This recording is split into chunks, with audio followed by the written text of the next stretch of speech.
जी जरूर। यहाँ present continuous tense के नेगेटिव इंटरोगेटिव नकारात्मक प्रश्नवाचक वाक्य बनाने का तरीका दिया गया है। इन वाक्यों में सवाल भी होता है और नहीं, नॉट का इस्तेमाल भी होता है। 1. क्या से शुरू होने वाले वाक्य यस नो क्वेश्चंस। अगर हिंदी वाक्य क्या से शुरू हो और उसमें नहीं भी हो तो नॉट को हमेशा सब्जेक्ट कर्ता के बाद लगाते हैं। सूत्र फॉर्मूला। उदाहरण 1. Are you not coming to the party. क्या तुम पार्टी में नहीं आ रहे हो।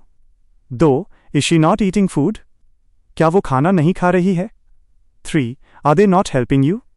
क्या वे तुम्हारी मदद नहीं कर रहे हैं। 4. Is Ram not going to school today. क्या राम आज स्कूल नहीं जा रहा है।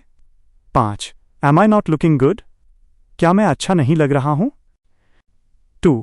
WH वर्ड वाले वाक्य WH क्वेश्चंस। जब सवाल पूछने वाला शब्द क्यों, कब, कहाँ वाक्य के बीच में हो और नहीं भी हो, इसमें भी नॉट का प्रयोग सब्जेक्ट के बाद ही होता है। सूत्र फॉर्मूला। उदाहरण 1. Why are you not doing your work.